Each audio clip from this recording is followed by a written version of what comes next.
Lu tahu nggak, ada satu sosok yang sampai hari ini dianggap sebagai hantu London. Dia adalah villain paling terkenal dalam sejarah yang identitasnya nggak pernah terungkap selama lebih dari 130 tahun. Namanya Jack the Ripper, London 1888. Di balik kemegahan era Victorian, distrik Whitechapel adalah teror bagi mereka yang terpinggirkan. Di ganggang gelap yang pengap inilah, sejarah mencatat teror yang tak pernah terpecahkan. Dunia mengenal sang pelaku sebagai Jack the Ripper, tapi bagi publik London saat itu dihantui. Teror Jack dimulai pada 31 Agustus 1888. Korban pertama, Mary Ann Nichols, ditemukan di Bucks Row. Dan hanya berselang 8 hari, Annie Chapman ditemukan di belakang sebuah rumah di Hanbury Street. Publik mulai bertanya-tanya, mengapa? Karena pola Jack yang ditinggalkan sangat presisi, seolah dilakukan oleh seseorang yang ahli anatomi atau dokter bedah. Di tengah kebingungan ini, muncul fenomena yang memalukan bagi penegak hukum. Polisi mulai menerima surat-surat yang mengaku sebagai pelaku. Salah satu yang paling ikonik adalah surat bertajuk Dear Boss.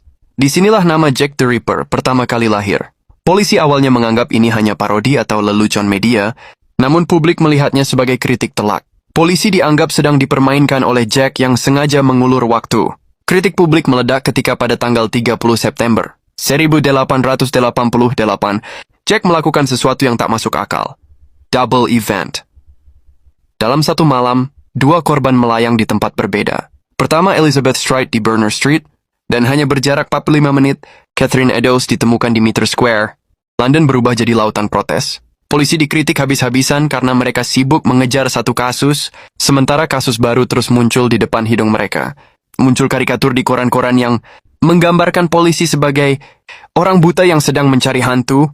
Tekanan makin besar ketika surat From Hell dikirim bersama bukti nyata, sebuah pesan berasal dari Jack mungkin. Banyak yang salah kaprah bahwa semua korban Jack adalah perempuan senang-senang. Faktanya dari 5 korban utama, hanya 2 orang yang terbukti bekerja di jalanan, sementara yang lain adalah wanita biasa yang hanya mencoba bertahan, hidup di tengah kerasnya ekonomi. Tragedi ini mencapai puncaknya pada 9 November 1888. Korban terakhir, Mary Jane Kelly, adalah yang paling menyedihkan. Dia adalah wanita termuda, baru berusia 25 tahun, yang baru saja pindah ke London dengan impian memulai hidup baru. Berbeda dengan korban lain yang ditemukan di gang gelap, Mary Jane Kelly dihabisi di dalam kamar kontrakannya sendiri. Setelah kejadian Mary Jane Kelly, teror itu tiba-tiba berhenti. Jack seolah menguap di telan kabut. Ada ratusan teori. Apakah dia seorang dokter bangsawan, tukang roti yang membaur dengan kerumunan, ataukah dia seorang pendatang yang segera melarikan diri? Hingga hari ini, identitas aslinya mungkin akan tetap terkunci rapat di dalam tanah